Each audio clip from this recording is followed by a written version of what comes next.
And then this is a meeting of the CSS Workforce New York Executive Committee, August 6th, 8 a.m. Present on the board, we have Tim Driscoll, Ernie Hartman, Jack Wheeler, James Griffin, Judy McKinney-Cherry, and Michael Mishhook. So we do have quorum. Additionally, from staff, we have Dan Porter, Melissa Johnson, and Phyllis Bellier. So we should be good to go. Jack, if you want to call it to order. In the order, if an item comes up where you have a conflict of interest, please disclose that. Moving on, meeting minutes of June 4th. They were attached to the email that Mel sent. Any questions, concerns? So move. Second. Okay, motion and second. Any questions? All in favor? Aye. Aye. Aye. Opposed? Carried. Okay, Dan, the June 2020 budget. All right. I'm going to share my screen real quick here. Make sure we get to the right one. All right. So budget. So this is how we've reported our closeout for the year to the state. Going by subcategories, total personnel came in, if you look on the far right, the 67%. We finished at 67% of the personnel salary fringes. That feels low, and it is, because mixed into those salary and fringes are the work experiences for the youth program. And they really stopped early March. So we lost a tremendous expenditure there.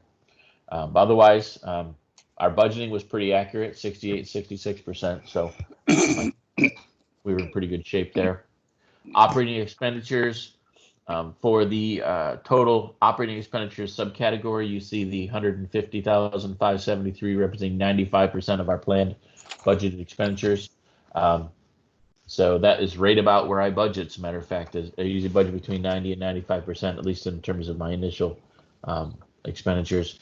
Some of this, if you go to the top two here, rent and utilities, they are still high. But if you go down to the next subcategory, you see Corning Youth Support. The time that we had submitted these numbers to the state, we had not been into the admin office to do the measurements and transfer a portion of those down into that line. So a good chunk of the 31.5 and the 88.43 goes down to Corning Youth, down on the 700 line. Otherwise, we came in pretty good shape. Supplies was really a crazy number. If you see on there, we only budgeted over $6,000. You see about $20,000 of expenditures. What that represents is really us beginning to slowly stockpile and procure things like masks and sanitizer and gloves and things for the eventual reopening of our career centers. We weren't sure, given procurement and timelines and all that fun stuff, if we were going to need it and when we were going to need it. And we were afraid to get caught without any supplies. So we have a small stockpile in our admin office. What you will see happen throughout the course of this year that started in July is, as we hand those supplies and send a case of disinfectant or whatever to the Hornell Career Center, for instance, you'll see a negative on that supply line in this year's budget, and you'll see it appear as an expense on the one stop. So what you could see over the course of this program year, so in PY19 that you see on the screen, you see us way over expending on the supply line. We could actually run a negative supply line number in the current year's budget, because that, as we slowly, from an accounting perspective, move that out and assign those to the proper lines. So don't be surprised when you see that. That's what was causing, that's what's driving. One-stop expenditures. We came in fine, a little under on a couple of our centers. All in all, in pretty good shape. Program expenditures. This is where things get a little goofy. The contracted services line came in about right. You see, if you look at the column, it says 412, and it looks like we spent 116%. That includes that 105,542 is an obligation line. That is the balance of the contract that goes from July 1 to September 23rd or 4th. I forget which day it is in September. We are required to obligate that. So if you, for this particular one, if you go over to the other side, you see actual expenditures on this line during the time period were 306,000. That's just an anomaly of how DOL tracks their accruals, obligation, and expenditures. OJT customized, I was actually pretty pleased. We came in at about $240,000 on that line last year, which was excellent, given that the end of the last program year got really goofy with the COVID craziness. But we were still able to pull a good number there. Top number came in way below, but we had budgeted for a second AMP program, and we didn't run it because of the COVID. We did, however, overexpend a little bit on the tuition and incidentals, so Ernie's crew was very busy. They actually exceeded their budget, but that was okay. We knew that was, we kind of had a suspicion we weren't going to run that second AMP top program, so we went over budget on that line item to help meet the expenditures. So if you look at the very bottom, actual cash expenditures in the middle column, you see 799, 263, or 78%. Those are actual cash expenditures. If you look on the far right, the 90%. So overall, as far as our overall DOL picture, we spent about 90% of our money. Remember, 80% of each funding stream is our goal. So we met our goal on the adult, on the dislocated, because we can kind of balance those two and transfer between them. The admin, we met the 80%. Youth, we were way under. And so we had been projecting a significant give back on the youth program. The good news is that the New York State Department of Labor was able to get clearance from U.S. Department of Labor to offer waivers for those areas that did not spend their WIOA monies this year. So we applied for a waiver on that youth funding stream, and we're not going to lose any of that. So it's going to create a very large bubble of youth expenditures in the current year. So that's how we closed up the year all in all. Questions? Dan, do you have any money that comes from the State Department of Labor? No. The state doesn't put any of their own money into it. Okay. No. Just so you know, our OJT program, they owe us $80,000 for training programs that people have already done, and we can't pay the companies because the state hasn't paid us. So, yeah, it doesn't surprise me. The WIOA money is supposed to be federal pass-through funds, so I order it. I send it to Albany. Albany collects them into one bill, sends it to the feds. The feds send it to Albany. Albany sends it to me. That entire process is supposed to take 5 days. yeah. The state is not, even though they're legally obligated to give the locals their monies, they're not. And we're getting significant lags on. So we'll order money, instead of getting it in the 5 days, we might get it in 2, 3, 4 weeks, whenever somebody in Albany decides to. So that doesn't surprise me, unfortunately. Yeah, no, it's hurting. And they keep saying that they will get it to us, and our new contract is supposed to start in May. That isn't signed yet either. So it's all up in the air. So in the meantime, if you do have OJT customers that want to fire up, I do have some WIOA monies.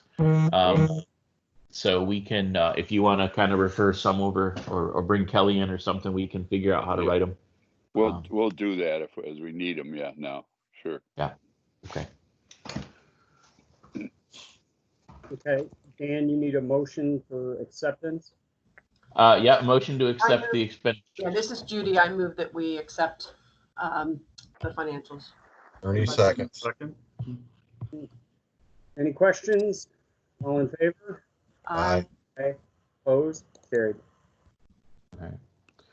So going back to the agenda, ETPL, we have 3 providers for courses on the ETPL. Some of those we had folks that went through, and I gave them interim approval, but I'll be circling back.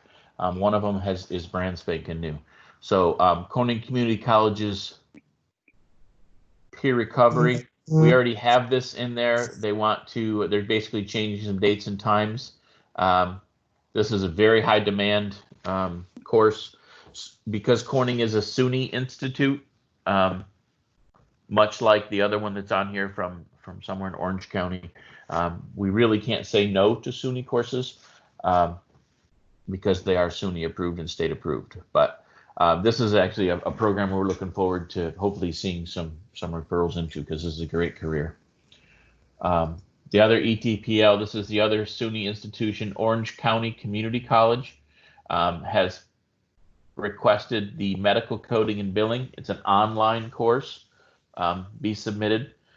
Interestingly enough, Corning Community College is the exact same program. It must be available to all SUNY schools. So we'll have two identical programs, both online, one through Orange County Community College and one through Corning Community College. So customers will have choice of two online programs at a minimum here. The other ETPL, we have two coming out of the New York Beauty and Barber Academy in Elmira. Really, all they're asking for is tuition increases. So their barbering program, they now want to charge $7,500 for it, and their regular cosmetology coursework, they want to charge $9,900 for it. So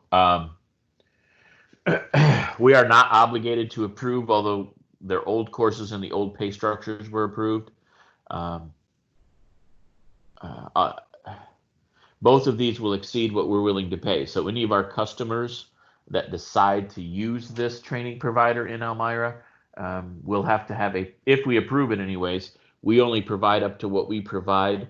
Anything above that will be on the customer's shoulders.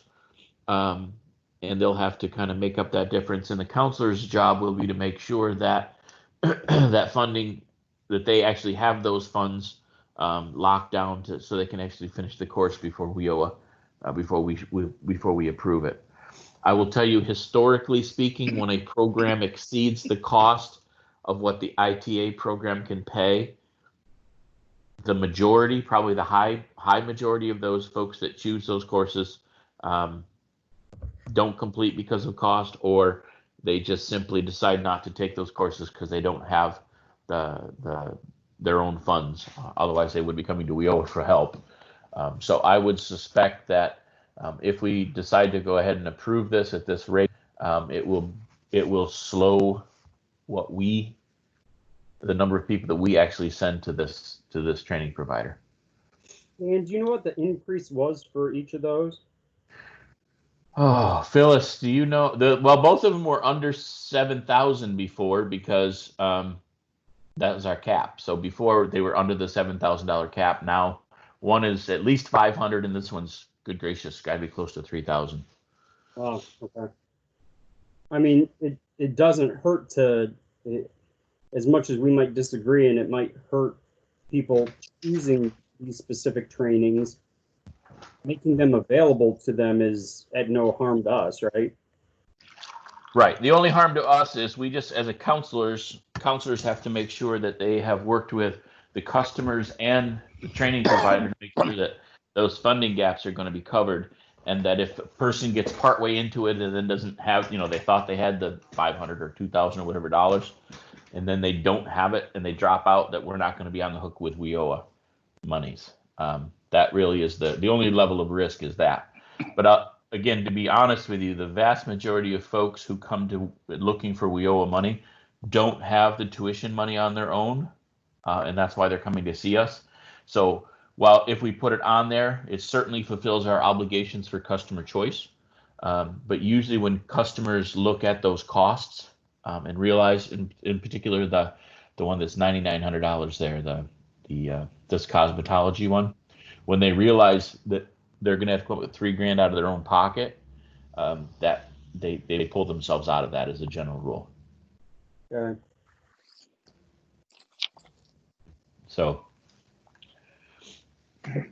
I would entertain a motion. Honestly, my recommendation would be to accept all four of them, and then kind of, because on the SUNY ones we really don't have much choice. And the Elmira, the New York Beauty and Barber in Elmira, certainly from a customer choice, it's a good thing, and the burden will be on the counselors to make sure to protect us fiscally. Okay. And Ernie will be building that into his review routine with his team. So it's a motion to accept all four, is that correct? That would be my recommendation, yes. Thank you, Judy. Well, I'll make the motion. I'll Dan? second it. Dan, I have a question before we vote. Sure. Is the tuition an upfront investment by the customer? Do they have to have the up to $3,000 in hand before they start the program? It all depends on the training provider's reimbursement policy. We always the payer of last resort, so we would, to protect our interests, we would ask that the customer pay theirs on the front end, and then we pick up the back end. Okay. Yeah, it all depends. For many training providers, if you show up on that first day of classes, you owe the entire balance. So, and others, it's 25% after 2 weeks and 50 after 3, and whatever their regimen is. So it's going to be unique to each training provider. Thank you. So we had a motion, and I think we had a second. Yes. Yep. we did. Any more discussion? Okay, all in favor? Aye. Aye. Opposed? Carried. Hey, Dan, on Yeah. a somewhat, it's tangential, actually probably orthogonal, right? It's coming in from the side, so get ready. Do we have any, one of the issues we have in the Southern Tier is we don't have enough USDA certified butcher shops, for lack of a better term. And so do we have any training programs that could get some of these folks trained and up? Any apprenticeship programs or training programs that you're aware of? I know of none, but apprenticeship would probably be the best, realistically for our volume, probably the best approach. Okay. We probably could work with like Wilson Beef Farms in Canasarega. I think there's 1 or 2 others in the region. We could probably look to see if we could apprentice through them.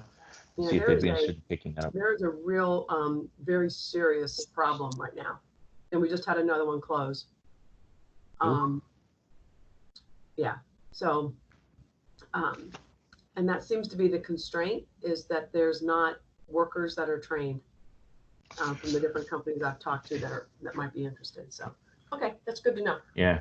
The old grocery store butcher is out of business. I mean, it's all cut somewhere else and packaged and sent to the Walmarts and Tops and Wegmans and whatnot. So there's not a lot of those skills in there. And 90% Chinese owned by the big ones. Yeah. True that. Okay. Contract written value. This is the business services. This is update on what we've written in terms of OJT and customized since July 1st. So since July 1st, we've written 4 OJTs, 1 to Ward, 1 to EL Manufacturing, 1 to FM Howell, and 1 to TTA. All were able to maximize at the full $2,000. On customized trainings, we have written 4 to 2 different providers. We've got Arc of Chemung. They are doing some food processing. It's the Arc of Chemung and Schuyler. Right. And they're doing some food service upskill training for their packaging programs and in business. So we're happy to kind of help with some of that. Hilliard likes to do a series of smaller ones as they did this with us when they were doing a lot of 5S and lean manufacturing upgrades. They kind of break the curriculum down into smaller pieces so that as they pay for it, they're able to access the funding quicker or the reimbursement quicker for that half of that cost. So Hilliard has really they're making a big investment in Autodesk training for a chunk of their staff. What you see here is 3 contracts, is really 3 pieces of the same long-term type of training. So you'll see a series of small ones from Hilliard. So, $500, $700, that's kind of their MO on that. But all told, about $12,000 of business contracts written in July. I've given Kelly and the BIN team a target for expenditures until we find out if we're going to get any stimulus money. I've given them a target of between 10 and 15,000. So they're on pace so far this year. This is just, we can present this to the board. It's really an FYI. The board, really helpful if the board approves this as a full board. Any questions on what we're writing or where or anything? Mm-mm. Nope. So we have two businesses, business training grant requests. We have two businesses that are asking for some consideration for customized training. We have Corning's IDM plant and then ID booth. And my screen is buggered up. So we'll do the first one I can see here. So this one is the ID booth. So ID booth is based in Elmira. They've got operations in 7 or 8 different locations across New York State. They are doing a massive entire company upgrade of their ERP systems. And they've come to us to ask some help. Our protocol is, and so you see the entire request here written, we only provide training support for the footprints, so their locations located in one of our 3 counties.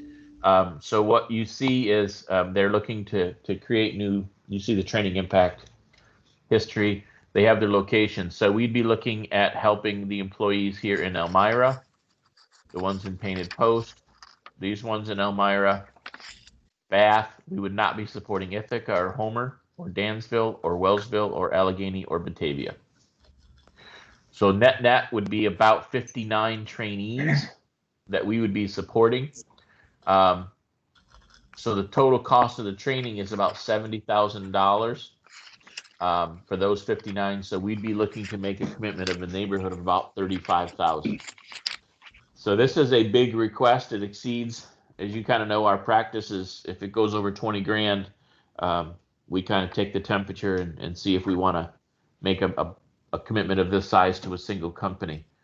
At $35,000 for 59 employees, the cost per is very reasonable. So it's a big overall chunk of money, but the cost per on an individual basis is certainly well within the realm of what we would normally consider. And we go ahead. I'm sorry. What is the software? Oh, Cove Stone. Oh no, that's the training provider. Hold on. Training provider. I was looking quickly and I didn't see it. So it's PeopleSoft, SAP. I'm not sure what they're. Hold on. I'm looking here. Hold on. Hey Dan, it might be Cove Stone. I'm not familiar with Cove Stone, if that's what it is. I'm more familiar with some of the larger ones. And my question is whether or not what they're getting trained on is specifically that software, or are they getting something that's transferable, right? That's my question, is whether or not this is only going to be good for these employees because they work there, or is it something that they can build something that's a transferable skill if they were to leave there and go to a different employer? As a general statement, I would say anybody that's trained in ERP software, the transferability is going to be just familiarity with ERP software, because different ERP systems, they're also different on the user interface. I'm familiar with the interfaces. It's going to be unique to each system. So the transferability here would be, yes, I've used an ERP system. Yes, I'm aware that the manufacturing is tied to billings, tied to invoicing, tied to sales. So I can't say that it's 100% transferable, and I don't see on here what the actual software is. No, it is. It's Cove Stone. I just looked them up. It is? Okay. Mm-hmm. All right. Mm-hmm. Cool. Dan, what's to prevent them from training these people in our region and then transferring them to Batavia or Dansville or wherever? I mean, Absolutely nothing, honestly, on that. The only protections we have are on the front end. So every single course, every single thing that we're doing, we do attendance rosters and stuff like that, and we do our very best to kind of winnow those out. But there is nothing that would prevent any business from training. Even banking. If you train a teller, and we do an OJT on a teller, for it used to be Steuben Community Bank in Hornell, and they decided to transfer them to the Rochester office. I can't. Yeah, I have no protections. But Dan, is it possible to reach out to the WIOA office, the workforce office in say Ithaca, and just ask them if they are also entertaining an application? So I have talked to, well, I didn't ask about the specific pace. The short answer is yes, I can certainly reach out to make sure there's no redundancy. But I will tell you that Ithaca is not doing any training. They don't even have permission to spend WIOA money other than staff because their system, they're not writing any training contracts. We had a problem with a customer that we had to work through. So I know they're not doing anything. As far as the other locations, the Wellsville one is at Cat Allegheny, and I know they don't even do customized training over there, which would also include the Allegheny. So Batavia, Dansville, and I forget where Homer is. Portland County. Homer's Portland, the other ones are in Genesee Valley. Yeah, in the Genesee system, up in Livingston County. I'd have to check with Livingston County to see if they're even writing customized training contracts. And the same thing with Cortland. We're one of the few WIBs in New York State that has been writing customized training contracts at all. So I would be surprised. The Livingston County workforce area is very, very conservative. So I would be surprised if they even do customized training up there. Truth be told, much like Allegheny County as well. Hey, Judy, Yeah. it seems to me that either the last round or the round before, Booth applied for regional economic development monies for this, Yes, and they were not funded. that is what I don't remember. I remember them applying. I don't recall if they were or were not funded. Okay. So if we get into the system, if each trainee that participates, whether it's the regional economic monies or whatever, those trainee names and stuff have to go into OSOS, the Department of Labor. So if a cut, that would prevent some double dipping at that end. So if they did get a customized training grant through us, and we went in there and saw that this trainee was, also under Livingston County, or vice versa, it would raise all sorts of red flags from a service perspective, and we'd be able to catch double dipping on individual employee basis that way. Got it. So my suggestion here is, given where we're at, I like the cost per. I like that we're helping, a fairly local business. I think we're hitting 60 of our people. I think it's worth at least considering. Now, the thing we can do, if you want, is our policy is written such that reimbursement is up to 50%. So we could go back to them and say, we'll do 40% on this because that's a better number, or 20 or 30 or 10 or whatever that number is, and then see if the business still wants to move ahead with the money. But again, given the cost pers on this particular one, really the only hard nut to swallow is that it would be about $35,000 overall. But I still would move ahead with this one. But I leave the call up to you. We can say no. We can pick a percentage in between 0 and 50. I'll leave that up to the group. The other one, and I apologize, my dog's chasing squirrels. The other one that we have is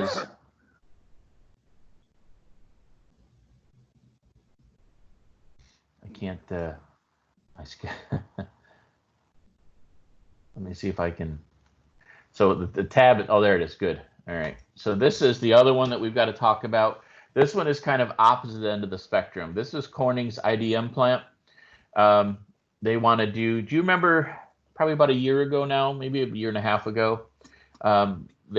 Corning's model for certain positions requires a very long, intensive one-on-one mentoring, side-by-side training program for like a year. So they want to do a second person or an additional person in that. So the training would take place, as you can see here. It would begin in about a week or so, and it would go through February. It's going to move a person, this gentleman here, it's going to move him very, very much higher and into much more value add position. I don't see the numbers on here. Oh, there we go. So the cost to train this individual would be about $24,000, which means we'd be making about a $12,000 investment into one individual. So from a cost per perspective, this one is a much harder swallow. That being said, it is going to be majorly impactful for the individual and the company. You know, obviously it's a reputable company and it's a valuable position for them. So this one here is again the other one. So the other one is a high number, but you're also doing a lot of people, so the cost per this one is also a high number in terms of raw expenditures, but it's a one person with a very high cost per. We have prepped IDM plant that, you know, when we did the last round, we had ample training dollars, and right now we have a lot of unknowns with COVID and stimulus and stuff, and we might not be able to do the full 50%. So they seemed agreeable to, if you decide, obviously you do 50%, they're on. If you do a number less than 50, they would certainly entertain the conversation, and because they need help wherever they can get it. Or you could just simply say, no, it's too expensive at this time. So those are the two, and ultimately what I'm going to really need from you all is direction, you know, as to how you want me to proceed. Don't you think we should have some kind of a level per individual? I mean, 10,000, 15,000. I mean, it just seems to be way high for us. I agree. And the amount of money we have. I think if you say, hey, we'll help you out, we can give you $10,000. I don't know. I mean, that's my feeling. It gets a little. You know what, Jim, I'm with you. I think there's a couple things here. One is we have to remember that what we do for one, we have to be able to do for any other company that has the same, that's in the same situation, right? That comes to us, right. That they are established, they are, you know, everything you just said. So I think the way around this is to do just what Jim just suggested, which is you put a cap on it. Especially in this particular case. I would, just because it's one person, and they could literally leave the company the day after they're trained and move to Florida. Can't move to Florida anymore.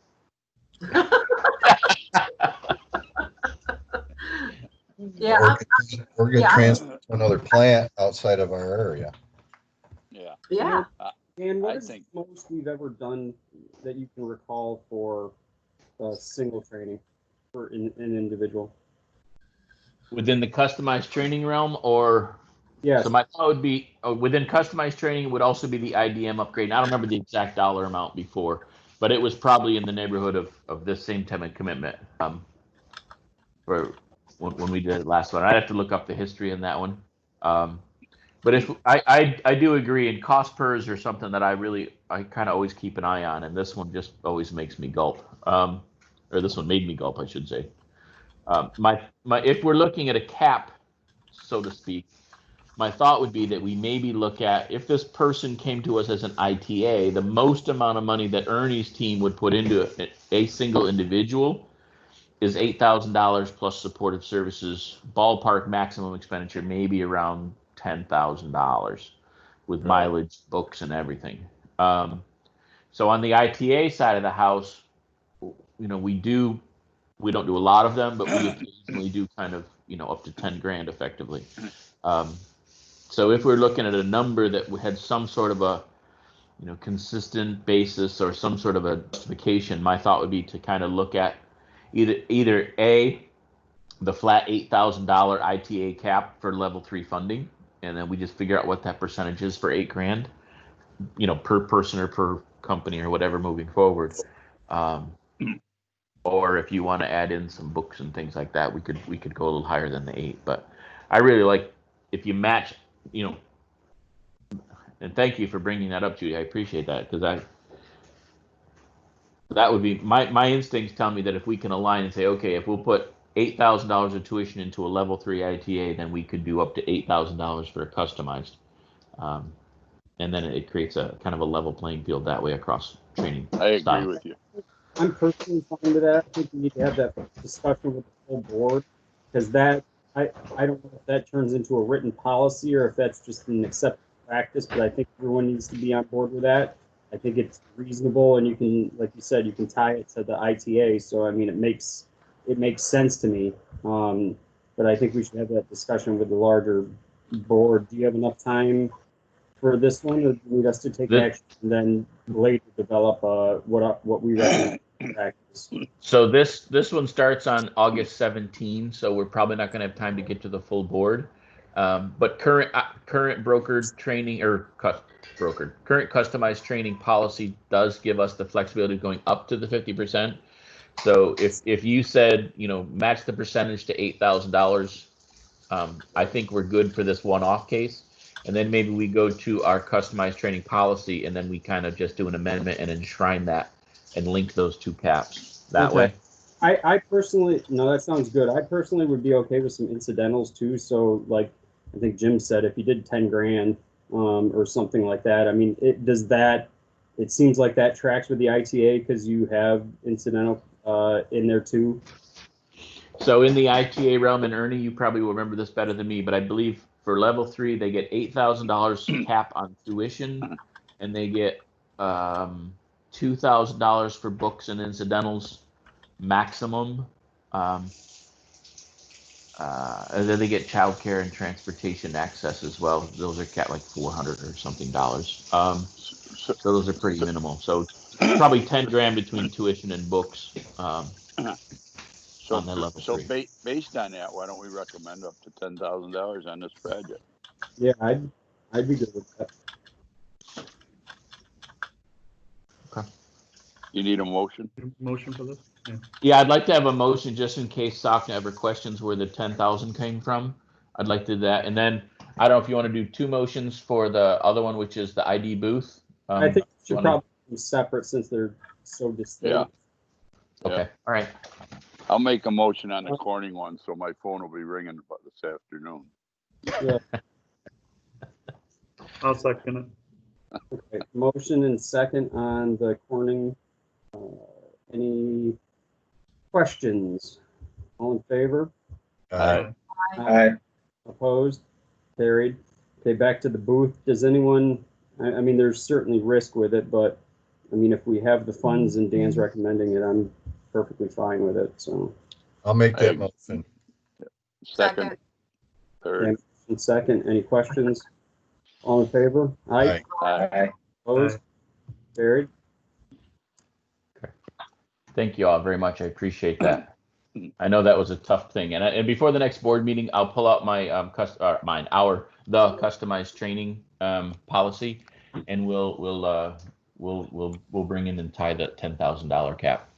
So, all right, the disinfecting misting service contract. So as we are looking at opening our career centers, one of the things that we might want to consider is having periodic disinfecting misting services come in and do kind of a spray down of the facility.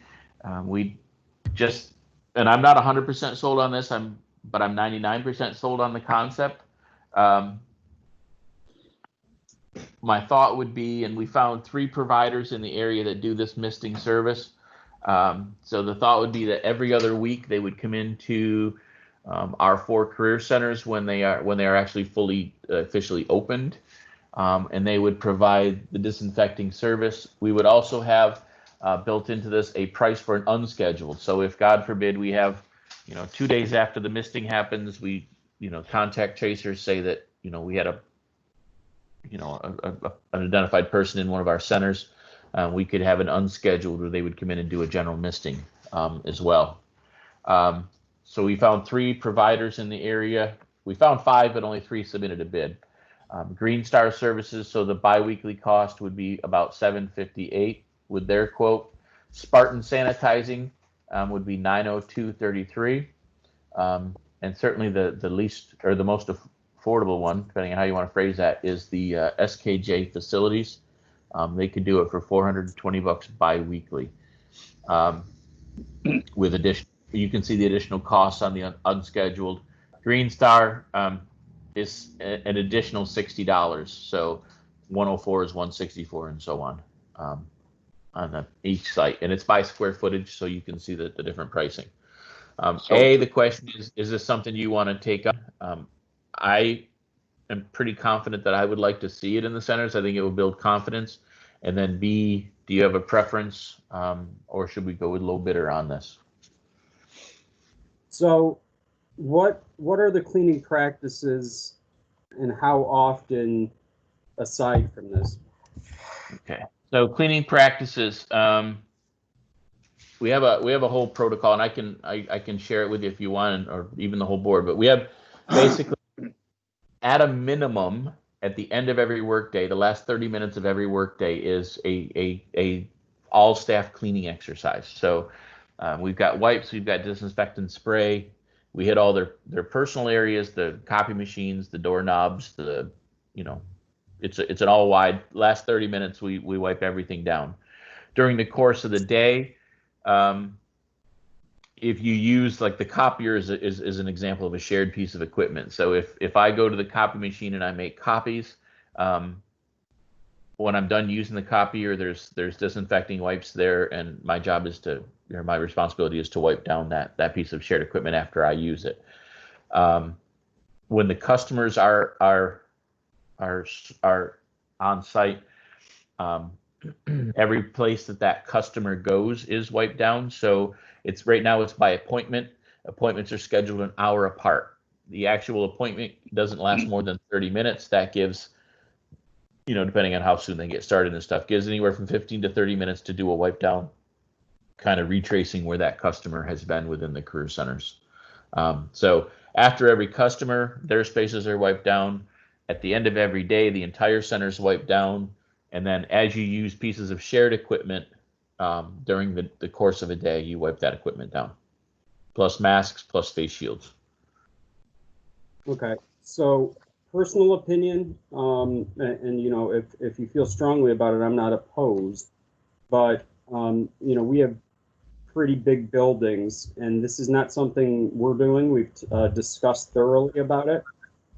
We very well may do that. Should we get a positive through a contact trace, we would do an unscheduled.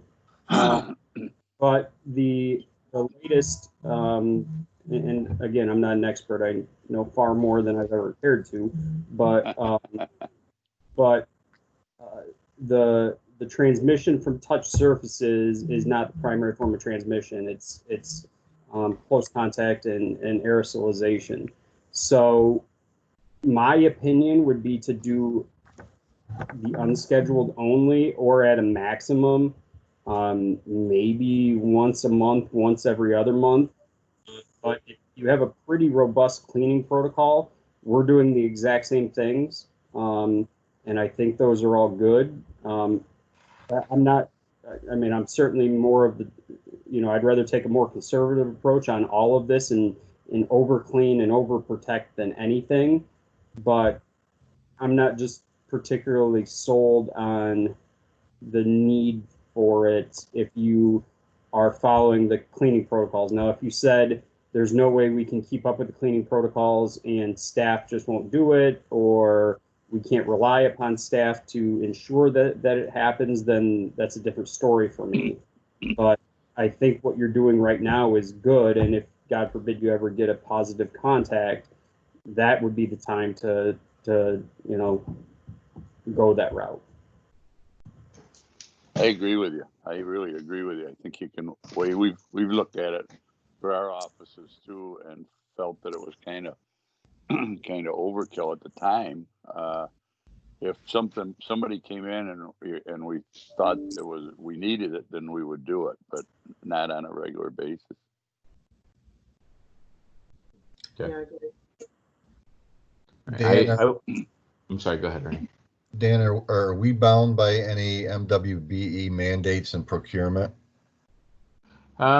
We should give preference to them, but we're not legally bound to do it. Okay. Why do you ask? Do you recognize one of these as an MWBE? No, your contact on vendor 3 is a female, obviously, and I just wondered if she was the owner and we have to give her some kind of edge. No, I don't have anything structurally built into that. And I don't think she is the owner. I mean, I could be wrong, but I think a guy named Tony is.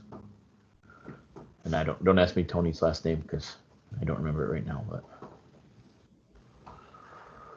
so, well, I was honestly, when I was doing this, I was following kind of the new retail kind of guidance, and a lot of the retail places are doing these spraying. And so I was thinking my career centers might align with retail. But if you want, I can nix this, just go back and get a requote for just unscheduled on an as needed basis, and then come back next month with that. That's what I would do. And one other thing is, when we talked about it, we've had one of them in. When they do spray, they told us that we'd have to cover all of our papers because the spray leaves residue on your papers and things like moisture. And in our office, there's no way in hell that you could cover all the papers, so. Yeah, we looked at that too, and that was one of the deciding factors. I mean, obviously the office is smaller, but like down in DSS where I have, 200 employees, having a clean desk policy and making sure that everyone does it, while we encourage it, is not a given, and if something gets ruined. So I think it's absolutely a great idea to have someone on contract or as needed, but based on the use, I would go with just the as needed. Yeah, I agree. All right. So I will reconfirm, as I'm not sure if their unscheduled pricing is predicated on the fact that they've got an ongoing, biweekly cost structure, or if that truly is their unscheduled pricing. So I'll reach out, reconfirm, tell them we're moving away from the biweekly and we're just looking at unscheduled, and get prices just on that, and we'll try and have that wrapped up by next meeting. Okay. Okay. All right. Cool. Thank you. The last thing on here, an executive, executive session to discuss personnel. I'm not sure how executive works when you're recording meetings like this, but I guess really what I want to kind of just remind the group is that my annual review is 9 days from today. So if we could try and set something up on that, would be helpful. So I don't know if we need an executive session to discuss that, or you want an executive session to discuss that. I don't know I don't know what your thoughts are. So it would be solely for your annual review? Yeah, we need to do my annual review and whatnot on that, because it's 1 year's up. Okay.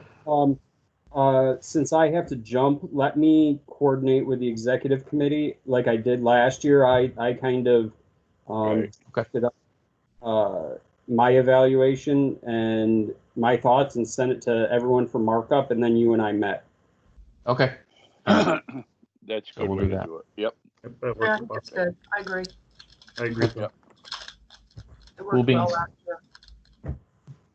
And then just as an FYI, we are submitting STLS Library System is submitting a grant. We're a big player in that, so that the STLS system becomes remote access points for WIOA services and career services across the 3-county area. So just as an FYI, in case you see that go through, they're going for ARC money. Yeah, can you give a little bit more detail, because I was asked to write a support letter for it, and Sure. all I have is what you just said. Yep. Okay. So I got to jump. Okay. Yeah. So everyone be well. We can Go take ahead, it. Jack. Thanks, Jack. Jack. And Dan, we can take this. We can do a follow-up call, so you can. well, I have it up on my screen. I just was doing short, trying to wrap it up. So I'll just share a different screen with you, and then you can see it. Okay. So this is the meat and potatoes of it. So we're going to work with the 27 member libraries to generate public computing equipment and supply needs with the STLS system. We're going to work with all 27 to kind of do some training and workshops. Honestly, we're going to be doing so partnering with us to identify key member libraries. That's really code for I'm going to basically use my staff and our systems to support the libraries in the CSS area, and I'm going to try to cajole my partner workforce boards in the other counties to partner with the libraries as well. But bottom line, the thought is the libraries are going to upgrade their infrastructure. We're going to and design little workstations. So if a customer wants to do one-on-one ITA preparation, career counseling with one of the counselor staff, rather than drive into a career center, if they need access, they just go to the local library, and there'll be a computer system that with some level of privacy that do those types of career counseling things. This is like what you're doing in Hornell? Yes, except for it may not be robust as what we're doing in Hornell. So in Hornell, we actually have, carries on site a couple hours a day. This would be the Hornell library, presumably if they want to do it, would set up computer lab workstations with some level of privacy, so that if Carrie were sitting in the Hornell Career Center, for instance, which doesn't make sense in Hornell, but let's just say their counselor was assigned to them was out of Bath or Elmira or the whatever. They could go into the library, and there would be a computer set up that they could do the Teams meeting, video counseling, have a private place to do it. We'd also be training the library staff on how to do and access certain CSS services and the paperwork and stuff like that, so that they're all familiar with it. And so it's kind of what we're doing in Hornell, but it's really not being staff intensive, or the original thought design is not to be as staff intensive on our end. Okay. But to do everything else. Good. It's something, honestly, I've been trying to do for years and years and years, and it's been I love libraries. I really do. They have a soft spot in my heart, but they are really troublesome sometimes to partner with. Their boards of directors are a lot of fun. Sure. Fun's the word. Fun's. Okay. But I'm pretty excited about it. We're not going to get any money out of this, honestly. What we're going to get is long-term access to all of these libraries in terms of access for our customers. And as we are fully remote, someone from Cameron no longer has to drive, or Rexville no longer has to drive, or Odessa, or way out in the hinterlands of Van Etten or whatever. They don't have to drive. They can find their local public library, and they'll have an access point right there with the internet and computers and everything. I just think it's a great way to reach into the corners of our area. Okay. Good. Thank you. So that's just an FYI. We'll see if we get it. And that's it. That's all I have for you. Motion to adjourn. So moved. All right. Second. There we go. Anyone opposed? Better not be. Not at all. All right. Thank you. I appreciate an hour of your time this early morning. Too much. Have a great day. Thank you. Bye, guys.